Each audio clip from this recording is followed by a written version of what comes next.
आज की इस वीडियो में हम आपको एक वहशी और हवस के पुजारी बादशाह के बारे में बताएंगे जो अपनी ही बेटी पर आशिक हो जाता है और फिर उस पर गलत नजर डालता है और उसके साथ गलत काम करने की कोशिश करता है।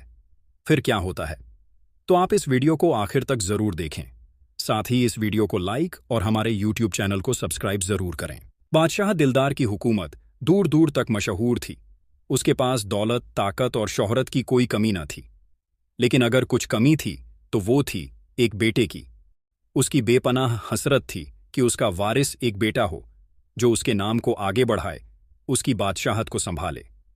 जब उसकी बेगम रानी जमीला बानो ने एक खूबसूरत सी बेटी को जन्म दिया तो बादशाह का दिल जल उठा। वो गुस्से में आग बबूला हो गया और उसी वक्त फैसला कर लिया कि इस लड़की को अपनी नजरों से दूर रखेगा। जमीला बानो एक नेक दिल औरत थी। उसने अपने दिल पर पत्थर रखकर अपनी बेटी तारा को पाला। लेकिन बादशाह ने जमीला और तारा को महल के एक हिस्से में अलग कर दिया। उन्हें हर तरह की आराम तलबी जरूर दी गई ताकि कोई बादशाह पर उंगलियां न उठाए। लेकिन दिलदार ने तारा को कभी देखने तक की जहमत नहीं उठाई। उसकी नफरत इतनी थी कि उसने अपनी बेटी का चेहरा तक नहीं देखा। उधर बादशाह दिलदार अपनी हवस में डूबा हुआ था। हर रोज एक नई लड़की को महल में बुलवाता, उसे अपनी हवस का शिकार बनाता और फिर उसे यूं ही छोड़ देता। उसकी अय्याशी ने महल को एक गुनाहगाह बना दिया था। रानी जमीला बानो इन सबको दिल पर लेती रही, लेकिन तन्हाई में सिर्फ अपनी बेटी तारा को देखकर जीती रही। साल गुजरते गए। तारा सयानी होती गई। वो अपने हुस्न और तहजीब में बेमिसाल थी। जमीला बानो की परवरिश ने उसे नाजुक सीफ लेकिन दिलेर लड़की बनाया। जब तारा 10 साल की हुई, रानी ने बादशाह से गुहार लगाई कि उसकी शादी कर दी जाए। बादशाह ने दुनियादारी निभाने के लिए पास के मुल्क के शहजादे उजैफ के साथ तारा की शादी तय कर दी। उजैफ 12 साल का था और शादी महल में ही कर दी गई। शादी के बाद उजैफ वापस अपने मुल्क चला गया। वक्त गुजरता रहा। तारा अब 18 साल की हुस्न की मूरत बन चुकी थी। जमीला बानो की तबीयत बहुत खराब हो गई। मरने से पहले उसने बादशाह से आखिरी बार कहा, तारा की रुखसती शान से करना, उसे मान और इज्जत देना। ये कहकर रानी दम तोड़ गई। बादशाह दिलदार पहली बार अपनी बेटी को देखने के लिए उसके महल में गया। जब उसकी नज़र तारा के चेहरे पर पड़ी तो वो दंग रह गया। तारा के हुस्न ने उसके दिल को झंझोड़ कर रख दिया। वो चुपचाप वहां से लौट आया, लेकिन उसकी रात करवटें बदलते गुजरी। अगली सुबह वो एक फकीर के पास गया और उससे पूछा, अगर कोई आम का पेड़ लगाए, उसकी देखभाल करे और फिर वो पेड़ फल दे, तो क्या उस फल को किसी और को न देकर खुद खाना गुनाह है? फकीर ने जवाब दिया, नहीं, इसमें कोई गुनाह नहीं। ये सब बातें नौकर याकूब सुन रहा था। वो हैरान रह गया, लेकिन चुप रहा। उसे अंदेशा हो गया कि बादशाह के दिल में कैसी गंदी ख्वाहिश पल रही है। कुछ दिनों बाद बादशाह ने याकूब को एक खत देकर उजैफ के मुल्क भेजा, जिसमें लिखा था कि तारा अब इस दुनिया में नहीं रही। उजैफ ये खबर पढ़कर टूट गया। लेकिन याकूब, जो बचपन से तारा को अपनी औलाद की तरह चाहता था, अब खामोश न रह सका। उसने तारा को जाकर सब कुछ बता दिया। तारा के पैरों तले जमीन खिसक गई। तारा अपने महल के गुलशन में बैठी थी जब याकूब धड़कते दिल के साथ अंदर आया। उसकी आंखों में बेचैनी साफ झलक रही थी। तारा ने मुस्कुराते हुए पूछा, क्या बात है याकूब चाचा, आप इतने परेशान क्यों लग रहे हैं? याकूब ने कांपती आवाज में कहा, बिटिया, मैं आज जो कहने आया हूं वो सुनकर शायद आपका दिल टूट जाएगा, लेकिन अब चुप रहना गुनाह होगा। तारा के चेहरे पर उलझन उभर आई। खुलकर कहिए चाचा, क्या बात है? याकूब ने चारों तरफ नजर दौड़ाई, दरवाजा बंद किया और धीमे सुर में बोला, बादशाह ने, तुम्हारे अब्बा ने उजैफ के मुल्क खत भेजा है कि तुम अब इस दुनिया में नहीं रही। उजैफ साहब बहुत दुखी हुए हैं, लेकिन असली बात ये नहीं है। तारा की सांसें रुक गईं। फिर असली बात क्या है चाचा? याकूब ने आंखों में आंसू भरते हुए कहा, दिलदार बादशाह ने फकीर के पास जाकर पूछा था कि अगर कोई आम का पेड़ खुद लगाए और उसकी देखभाल करे तो क्या वो खुद उस फल को खा सकता है? बिटिया, उसकी नीयत अब पाक नहीं रही। वो तुम्हारे हुस्न पर फिदा हो गया है। तारा के चेहरे का रंग उड़ गया। उसकी आंखें फैल गईं और होंठ कांपने लगे। उसने झटके से खुद को संभाला, लेकिन अंदर से जैसे उसका पूरा वजूद चकनाचूर हो गया। ये कैसे हो सकता है चाचा? उसकी आवाज सिहरती हुई निकली। याकूब ने तसल्ली देते हुए कहा, बिटिया, मैं तुम्हें अपने बच्चों से ज्यादा चाहता हूं। जब से तुम्हारी मां का इंतकाल हुआ है, मैं हर वक्त तुम्हारी हिफाजत की दुआ करता हूं। अब वक्त आ गया है कि हम दोनों कुछ फैसला करें। ये महल अब तुम्हारे लिए महफूज नहीं रहा। तारा ने अपनी भीगी हुई आंखों से याकूब को देखा। चाचा, मेरी मां हमेशा कहती थी कि खुददारी और इज्जत सबसे बड़ी दौलत है। मैं अपनी इज्जत को मिटने नहीं दूंगी। आप मेरा साथ देंगे? याकूब ने सीना ठोककर कहा, जान हाजिर है बिटिया, आप कहिए, अब क्या करना है? तारा ने सख्त लहजे में कहा, हमें इस जालिम बादशाह के खिलाफ खड़ा होना होगा, चाहे कुछ भी हो जाए। मैं अपनी रुखसती उजैफ के पास जाकर करूंगी। मेरी मां का सपना अधूरा नहीं रहेगा। याकूब ने उसकी आंखों में पहली बार इतनी हिम्मत देखी। वो झुककर बोला, आप जैसी बेटी पर हर मुल्क को फख्र होगा बिटिया। अब आप अकेली नहीं हैं। तारा ने आसमान की तरफ देखा और अपनी मां को याद किया। दिल में कस्में खाईं और फैसला कर लिया कि अब वो सिर्फ एक बेजान मोहरा नहीं रहेगी, बल्कि अपनी किस्मत खुद लिखेगी। तारा उस रात अपने कमरे में बैठी आंखें बंद किए सोच रही थी। दिल में मां की आवाज गूंज रही थी, इज्जत सबसे बड़ी दौलत है तारा। उसकी आंखों से आंसू बहते जा रहे थे, लेकिन चेहरा पत्थर की तरह सख्त हो गया था। याकूब धीरे से कमरे में दाखिल हुआ।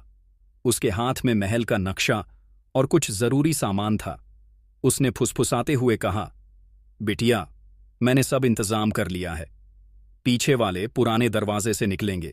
वहां पहरेदार कम होते हैं और रास्ता जंगल की तरफ जाता है। एक छोटी सी नाव भी तैयार रखी है नदी किनारे। हम सीधे पड़ोसी मुल्क की तरफ निकल जाएंगे। तारा ने गहरी सांस ली और कहा, याकूब चाचा, ये कदम बहुत बड़ा है। अगर हम पकड़े गए तो मेरी जान तो जाएगी ही। आप भी नहीं बच पाएंगे। क्या आप अब भी तैयार हैं? याकूब ने बिना हिचक बोले, बिटिया, मैंने तुम्हारी मां से वादा किया था कि तुम्हारी हिफाजत करूंगा। आज अगर पीछे हट जाऊं तो वो कब्र में भी मुझे माफ नहीं करेंगी। तारा की आंखें भर आईं, लेकिन उसने खुद को मजबूत रखा। ठीक है चाचा, कल रात हम निकलेंगे। लेकिन एक बात याद रखिए, हमें उज़ैफ तक सही सलामत पहुंचना है। यही हमारी असली जीत होगी। याकूब ने सिर झुकाकर हामी भरी। अगली रात का हर पल भारी था। तारा ने अपना सामान बांधा, एक छोटी सी संदूकची जिसमें मां की निशानियां थीं।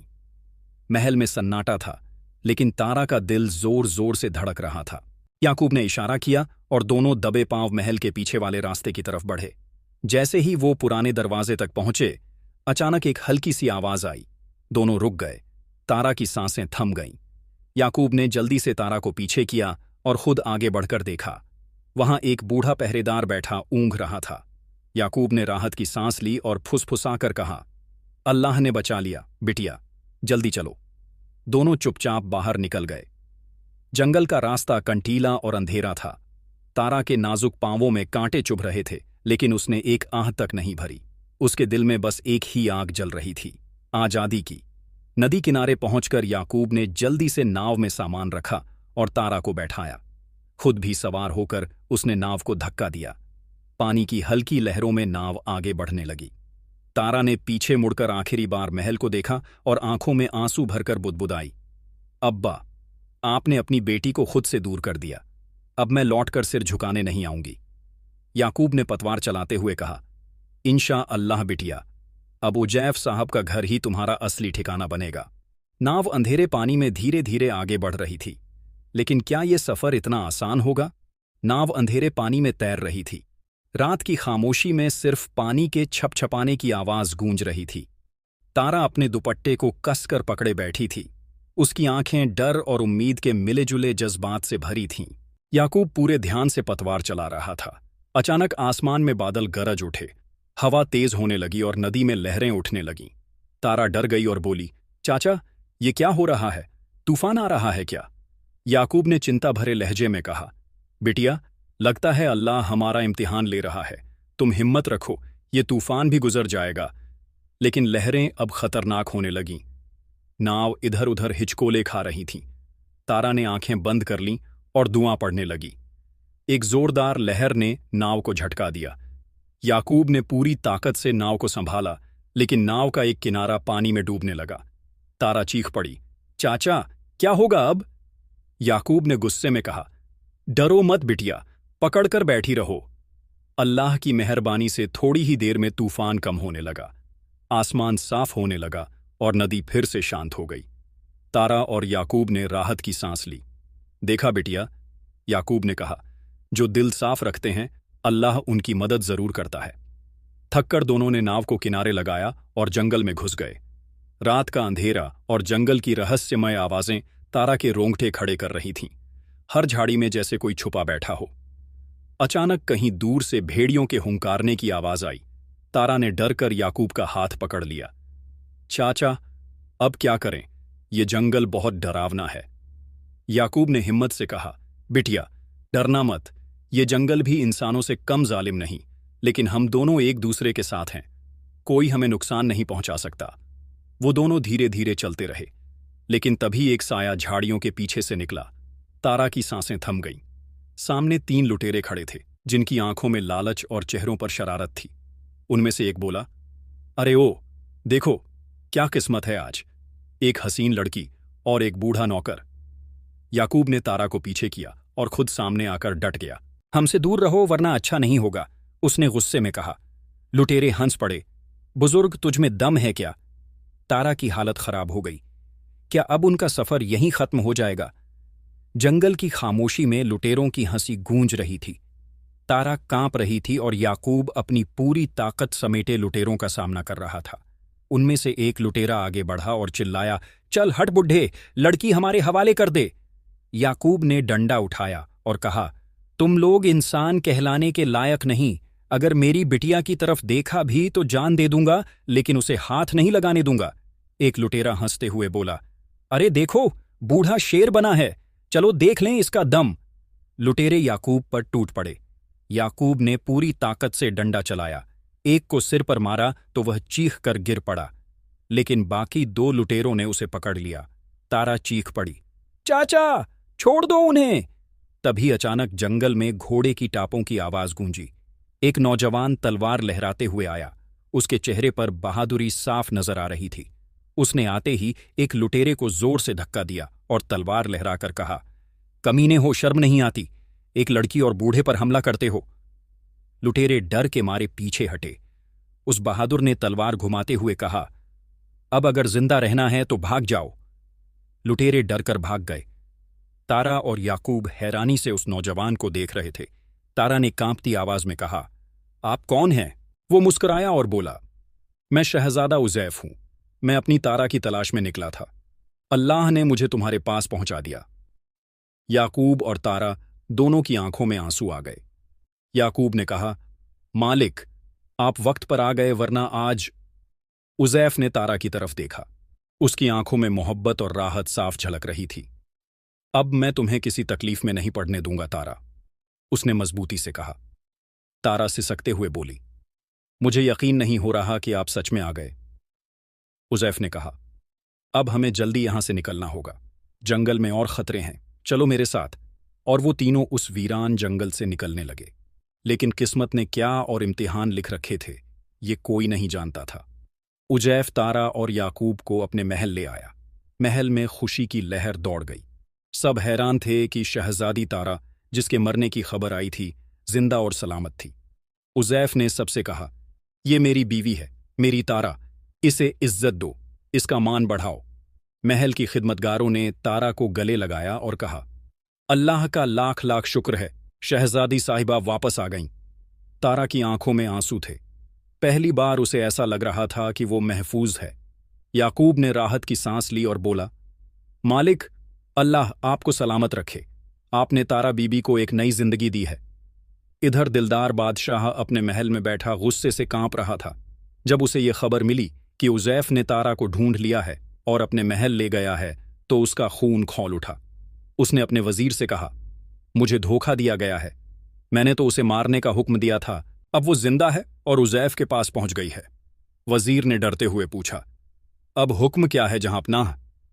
दिलदार की आंखों में नफरत झलक रही थी। उसने धीरे से कहा, अब कोई और चाल चली जाएगी। उन्हें यकीन दिलाओ कि मैं बीमार हूं और तारा को आखिरी बार देखना चाहता हूं। जब वो वापस आएगी तो फिर उसका काम तमाम कर दूंगा। वजीर ने सिर झुका दिया और बोला, जो हुक्म आपका। इधर उजैफ ने तारा से कहा, अब हमें कोई जुदा नहीं कर सकता। मैं जल्द ही तुम्हें अपने पूरे मुल्क की मलिका घोषित करूंगा। तारा मुस्करा तो दी, लेकिन दिल के किसी कोने में डर बाकी था। वो जानती थी कि उसके बाप बादशाह दिलदार की साजिशें कभी खत्म नहीं होती। उसी रात वजीर ने उजैफ के महल में पैगाम भिजवाया। बादशाह दिलदार सख्त बीमार हैं। आखिरी ख्वाहिश है कि अपनी बेटी को एक बार देख सकें। तारा का दिल बैठ गया। उजैफ ने उसे देखा और कहा, तुम्हें डरने की जरूरत नहीं, मैं तुम्हारे साथ चलूंगा। तारा ने सिर झुका दिया। किस्मत ने फिर एक इम्तिहान लिख दिया था। तारा और उजैफ ने सफर शुरू किया। दिल में डर और उम्मीद दोनों साथ चल रहे थे। उजैफ ने तारा का हाथ थामकर कहा, डर मत तारा, मैं तुम्हें कुछ नहीं होने दूंगा। महल के दरवाजे जब खुले तो दिलदार बादशाह चारपाई पर लेटा हुआ था, चेहरे पर बीमारी की नकली झलक। आंखें बंद थीं, लेकिन मन में खतरनाक साजिश पल रही थी। तारा जैसे ही अंदर दाखिल हुई, उसने कांपती आवाज में कहा, अब्बा, हुजूर, मैं आ गई हूं। दिलदार ने धीरे धीरे आंखें खोलीं और तारा को देखा। वही हुस्न जिसने उसे हैवान बना दिया था, मगर चेहरे पर बाप की मोहब्बत का नकाब ओढ़कर बोला, आ गई मेरी बेटी, अल्लाह तुझे सलामत रखे। मैंने बहुत जुल्म किया तुम पर, अब दिल साफ करना चाहता हूं। तारा की आंखें भर आईं। उजैफ भी हैरानी से देख रहा था। दिलदार ने इशारा किया, तुम दोनों कुछ देर मेरे पास बैठो। तारा ने कहा, अब्बा हुजूर, आप जल्दी ठीक हो जाएंगे। दिलदार ने एक लंबी सांस ली और मन ही मन कहा, बस अब तू मेरे जाल में फंस चुकी है। रात को वजीर ने दिलदार से कहा, जहांपनाह, अब क्या हुक्म है? दिलदार ने गहरी आवाज में कहा, कल रात खाने में जहर मिलाया जाएगा, दोनों को खत्म कर दिया जाएगा। वजीर ने डरते हुए पूछा, अगर बात खुल गई तो? दिलदार ने हंसते हुए कहा, कोई कुछ नहीं कर पाएगा, ये मेरा मुल्क है। उधर याकूब, जो तारा की हिफाजत के लिए चुपचाप महल में आया था, दीवारों के पीछे से सब सुन रहा था। उसका दिल दहल उठा। या अल्लाह, अब क्या करूं? याकूब ने सोचते हुए कहा। वो जल्दी से तारा के कमरे की तरफ भागा। तारा और उजैफ दोनों उसके चेहरे की हालत देखकर घबरा गए। याकूब ने हाँफते हुए कहा, तारा बीबी, मालिक, यहां से भाग चलो। दिलदार बादशाह ने कल रात खाने में जहर डालने का हुक्म दिया है। तारा और उजैफ सन्न रह गए। उजैफ ने गुस्से में कहा, अब और नहीं, इस बार वो बच नहीं पाएगा। तारा के हाथ कांप रहे थे। याकूब ने कहा, जल्दी करो, नहीं तो देर हो जाएगी। रात के अंधेरे में तीनों ने भागने की तैयारी कर ली, लेकिन महल के बाहर पहरेदारों की नजरें थीं। अब भागना इतना आसान नहीं था, अंधेरी रात थी। महल के हर कोने में सन्नाटा पसरा हुआ था, लेकिन दरवाजों पर पहरेदारों की चौकसी बरकरार थी। तारा, उजैफ और याकूब महल के पीछे के एक गुप्त रास्ते से बाहर निकलने की तैयारी में थे। याकूब ने धीरे से कहा, यहीं से एक सुरंग निकलती है जो जंगल के पास जाकर खुलती है, लेकिन बहुत सतर्क रहना होगा। तारा का दिल जोर जोर से धड़क रहा था। उजैफ ने उसकी कांपती उंगलियों को थामा और कहा, डर मत तारा, हम बच जाएंगे। तीनों दबे पांव चलते हुए सुरंग के मुहाने तक पहुंचे, मगर अचानक एक पहरेदार की नजर पड़ गई। कौन है वहां? आवाज गूंजी। उजैफ ने तलवार खींच ली और पहरेदार पर टूट पड़ा। लड़ाई की आवाज सुनकर बाकी पहरेदार भी दौड़ पड़े। याकूब ने जल्दी से तारा को सुरंग में धकेला और कहा, जल्दी अंदर जाओ। तारा अंदर भागी। उजैफ ने 2 पहरेदारों को ढेर कर दिया, लेकिन लोग बढ़ते जा रहे थे। याकूब ने उजैफ से कहा, मालिक, अब आप भी अंदर जाइए, मैं पीछे आता हूं। उजैफ तारा के पीछे सुरंग में घुसा और याकूब आखिरी पहरेदार को धक्का देकर खुद भी अंदर कूद गया। सुरंग का रास्ता तंग और अंधेरा था, लेकिन डर से ज्यादा जिंदगी की चाह थी। कई मिनटों तक भागते भागते आखिरकार वो जंगल के किनारे पहुंचे। सांसें फूली हुई थीं और शरीर थक कर चूर हो चुका था। उजैफ ने तारा को अपनी बाहों में लिया और कहा, हम बच गए तारा, अल्लाह का शुक्र है। याकूब ने कहा, लेकिन अब भी खतरा खत्म नहीं हुआ। बादशाह दिलदार हमें ढूंढ निकालेगा। हमें अब किसी ऐसी जगह जाना होगा जहां वो पहुंच न सके। तारा ने कांपती आवाज में कहा, क्या अब कभी हमें चैन मिलेगा याकूब चाचा? याकूब ने तारा के सर पर हाथ रखते हुए कहा, अल्लाह पर भरोसा रखो बेटी, अंधेरे के बाद सवेरा जरूर आता है। इधर महल में दिलदार बादशाह गुस्से से पागल हो रहा था। कहां गए वो लोग? पूरी फौज भेजो, ढूंढ कर लाओ, जिंदा या मुर्दा। अब ये जंग और भी खतरनाक मोड़ लेने वाली थी। जंगल की ठंडी हवाओं में डर और सिहरन घुली हुई थी। तारा के पैर कांप रहे थे, लेकिन उजैफ ने उसका हाथ थाम रखा था। याकूब आगे आगे रास्ता तलाश कर रहा था।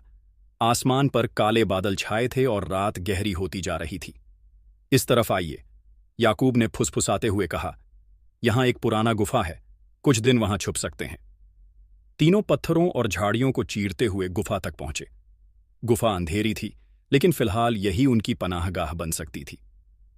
उजैफ ने तारा को बिठाते हुए कहा, अब कुछ देर आराम करो, हम दोनों पहरा देंगे।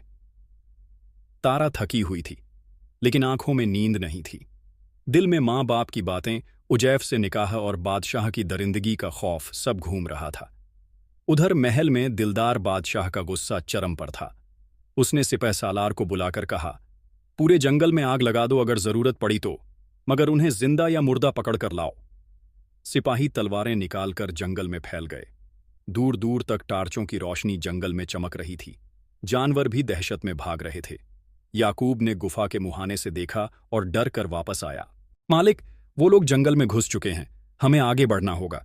उजैफ ने कहा, अब एक ही रास्ता है, जंगल पार करके सरहद तक पहुंचना, वहां से हम अपने मुल्क जा सकते हैं। तारा ने कांपते हुए कहा, क्या हम वहां तक पहुंच पाएंगे? याकूब ने मजबूती से कहा, अल्लाह बड़ा है बेटी, वो जरूर मदद करेगा। तीनों ने फिर सफर शुरू किया। कांटों और पत्थरों से रास्ता और भी कठिन था। उजैफ ने तारा को सहारा दिया।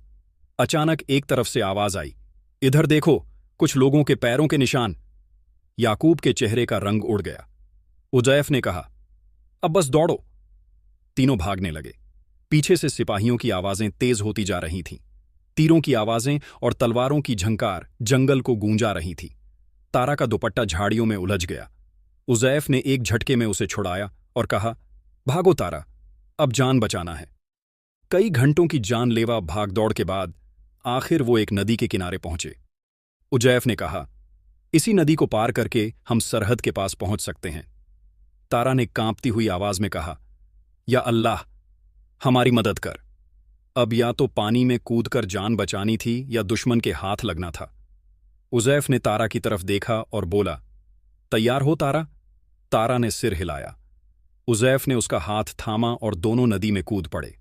याकूब भी उनके पीछे था। पानी ठंडा था, लेकिन जान बचाने की जद्दोजहद गर्म थी। पीछे से दिलदार के सिपाही नदी किनारे पहुंच चुके थे और अब तीरों की बारिश शुरू हो चुकी थी। पानी का बहाव तेज था। उजैफ ने तारा का हाथ मजबूती से थाम रखा था और याकूब दोनों की मदद कर रहा था।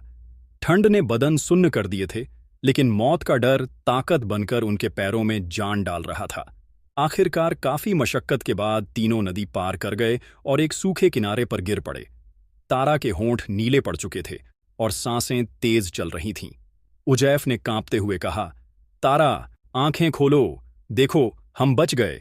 याकूब ने जल्दी से कुछ लकड़ियां इकट्ठा कर आग जलाई। आग की गर्मी ने थोड़ी राहत दी। तारा ने हौले से आंखें खोलीं और बुदबुदाई, क्या हम वाकई बच गए? उजैफ ने उसके माथे पर हाथ रखते हुए कहा, हाँ, अल्हम्दुलिल्लाह, अब हम सरहद के करीब हैं, बस थोड़ा और सफर बाकी है। याकूब ने चारों तरफ नजर दौड़ाते हुए कहा, लेकिन हम ज्यादा देर यहां नहीं रुक सकते। दिलदार बादशाह के सिपाही पीछे हैं और वो हार मानने वाले नहीं। तभी दूर से ढोल नगाड़ों की आवाज आई। उजैफ चौकन्ना हो गया। ये लोग अभी भी पीछा कर रहे हैं, हमें अब चलना होगा। तीनों ने गीले कपड़ों के बावजूद फिर चलना शुरू किया। जंगल अब कम घना था, लेकिन डर अब भी गहरा था। रास्ते में उजैफ ने तारा की हालत देखी। वो बहुत थक गई थी और पांव घिसटने लगे थे। उजैफ ने उसे सहारा दिया और कहा, तुम हिम्मत मत हारो तारा, बस थोड़ा सा और। कुछ दूर चलने के बाद उन्हें एक बूढ़ा लकड़हारा मिला। याकूब ने उससे झट से कहा, हम मुसाफिर हैं, क्या हमें एक रात के लिए पनाह दे सकते हो? लकड़हारे ने उनकी हालत देखी और कहा, मेरा झोपड़ा पास ही है, आ जाओ। वो उन्हें अपने छोटे से झोपड़े में ले गया। तारा को बिछौना मिला और वो फौरन गहरी नींद में चली गई। उजैफ और याकूब ने चैन की सांस ली, लेकिन खतरा अब भी टला नहीं था। उजैफ ने याकूब से धीमे स्वर में कहा, अब हमें जल्दी कोई उपाय करना होगा, वरना दिलदार बादशाह हमें कहीं का नहीं छोड़ेगा। याकूब ने आंखों में आंसू भरकर कहा, हम तारा बीबी को कुछ नहीं होने देंगे, मैं अपनी जान भी कुर्बान कर दूंगा अगर जरूरत पड़ी। बाहर रात गहरी होती जा रही थी। लेकिन अगले सफर की तैयारी दोनों ने मन ही मन शुरू कर दी थी। अब सरहद बस 2 दिन की दूरी पर थी। सुबह की किरण के साथ तीनों ने फिर सफर शुरू किया। नदी पार करने के बाद उनका रास्ता साफ था, लेकिन अब उनके लिए एक और बड़ी चुनौती सामने थी। सरहद तक पहुंचने से पहले उन्हें पहाड़ों को पार करना था। अब हम बहुत करीब हैं, उजैफ ने कहा, लेकिन ये पहाड़ हमारा सबसे कठिन रास्ता होगा। तारा ने कांपते हुए कहा, क्या हम इसे पार कर पाएंगे? याकूब ने उसकी हिम्मत बढ़ाई, अल्लाह की मदद से हम कुछ भी कर सकते हैं, हमें बस चलते रहना है। तीनों ने पहाड़ों की ओर रुख किया। रास्ता बहुत ही कठिन था। पत्थरों और खतरनाक दर्रों को पार करते हुए वे धीरे धीरे चढ़ाई कर रहे थे। हवा इतनी तेज थी कि शरीर कांप रहा था। तारा की हालत अब बहुत खराब हो चुकी थी, लेकिन वह किसी भी कीमत पर हार मानने को तैयार नहीं थी। ये चढ़ाई हमारी आखिरी परीक्षा हो सकती है, उजैफ ने कहा, बस धीरज रखना होगा। काफी मशक्कत के बाद वे पहाड़ के सबसे ऊंचे शिखर पर पहुंचने वाले थे। तभी अचानक पीछे से एक जोर की आवाज आई। यह दिलदार बादशाह के सिपाहियों की थी। याकूब ने मुड़कर देखा और जल्दी से कहा, सामने देखो, वो लोग हमें देख रहे हैं। उजैफ और तारा ने पलट कर देखा। दिलदार के सिपाही काफिले की तरह उनकी ओर बढ़ रहे थे। तारा की आंखों में डर था, लेकिन उसने नजरें चुराते हुए कहा, अगर हम पीछे मुड़े तो हमारी उम्मीद टूट जाएगी, हमें आगे बढ़ना होगा। सही कहा तुमने, उजैफ ने कहा और तारा का हाथ मजबूती से पकड़ा। आगे चलो। वे अब जंगल के पास थे और सरहद बस कुछ मील दूर थी, लेकिन सिपाही अब और नजदीक आ चुके थे। याकूब ने कहा, अब हमें कुछ करना होगा, हम नहीं रुक सकते। तभी उजैफ ने देखा कि आगे एक गहरी खाई थी, जो पहाड़ की छोटी से बहते पानी से बनी हुई थी। उसने फैसला किया, हमें उस खाई को पार करना होगा, इसके अलावा कोई रास्ता नहीं है। याकूब ने बिना देर किए तारा को अपनी पीठ पर उठाया और कहा, मालिक, मैं तारा को पहले पार करवा दूंगा, फिर आप और मैं बचकर निकलेंगे। उजैफ ने हिम्मत दिखाई और दोनों ने खाई को पार करने की योजना बनाई। एक एक कर दोनों खाई के किनारे को पार करने लगे। जब तारा सुरक्षित दूसरी तरफ पहुंच गई तो उजैफ भी कड़ी मेहनत के बाद खाई के दूसरे किनारे पर पहुंच गया। हम अब सुरक्षित हैं, उजैफ ने राहत की सांस ली। लेकिन तभी सिपाही उनकी ओर बढ़ते हुए आए। याकूब ने झट से तीरों से उनका सामना किया। तारा और उजैफ ने सरहद की ओर दौड़ना शुरू किया। अल्हम्दुलिल्लाह, उजैफ ने कहा, अब बस कुछ ही कदम दूर है। लेकिन तभी दिलदार के सिपाही ने तारा का नाम पुकारा और एक तीर उसकी दिशा में फेंका। तारा चौंकी, लेकिन उजैफ ने झट से उसे बचा लिया। सावधान, याकूब ने चेतावनी दी। आखिरकार तीनों सरहद तक पहुंच गए और वहां खड़े सैनिकों ने उनका स्वागत किया। तारा की आंखों में राहत थी और उसने उजैफ को देखा। हम बच गए। उजैफ ने उसकी आंखों में देखा और कहा, हमने यह सफर तय किया है, अब हम अपने मुल्क में लौट आए हैं। दिलदार के सिपाहियों ने दूर से ही देखा कि शहजादा उजैफ शहजादी तारा और याकूब को लेकर अपने मुल्क में पहुंच चुका है। तब उन्होंने उनका पीछा बंद कर दिया और वापस महल की तरफ पलट आए। उधर शहजादी तारा, शहजादा उजैफ और याकूब महल पहुंचे। वहां पर उनका इस्तकबाल हुआ और फिर तारा और उजैफ हंसी खुशी रहने लगे। उनका निकाह तो पहले ही हो चुका था, रुखसती बाकी थी। इधर जब बादशाह दिलदार को यह सब कुछ पता चला तो उसका गुस्से से बुरा हाल हो गया और वह अपने सिपाहियों पर बरस पड़ा। उसने अपने वजीर को काफी बुरा भला कहा कि तुम घोड़े पर सवार थे, तलवारें और सिपाही साथ थे, फिर भी तुम उन लोगों को पकड़ा ना पाए। और उसने वजीर की काफी ज्यादा बेइज्जत किया। वजीर इस बेइज्जती से बौखला गया कि मैं इसकी इतनी इज्जत करता हूं और इसके गलत कामों में भी साथ देता हूं, लेकिन फिर भी यह बादशाह ऐसे कर रहा है। जब यह बादशाह अपनी औलाद का ही ना हुआ तो हमारा क्या होगा। और फिर वजीर ने धीरे धीरे महल के सिपाहियों को, मंत्रियों को, सबको अपनी तरफ मिला लिया और बादशाह का काम तमाम कर दिया। उसको कैद कर लिया और कैद खाने में डाल दिया गया ताकि वह कैद में तड़प तड़कर अपनी जिंदगी गुजारे और उसकी जगह वजीर वहां का बादशाह बन गया। उधर उजैफ और तारा हंसी खुशी जिंदगी बसर कर रहे थे और याकूब भी उनके साथ रहता था। वह याकूब को अपने बाबा की तरह चाहती थी, क्योंकि याकूब ने उसके साथ वह मोहब्बत निभाई थी जो उसका सगा बाप भी उसके साथ ना निभा सका। कई बार याकूब ने अपनी जान की फिक्र ना की, लेकिन शहजादी तारा की जान बचाई। तो प्यारे दोस्तों, यह थी हमारी आज की कहानी। हमें उम्मीद है आपको कहानी पसंद आई होगी।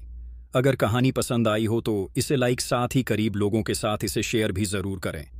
मिलते हैं किसी नई वीडियो में। शुक्रिया।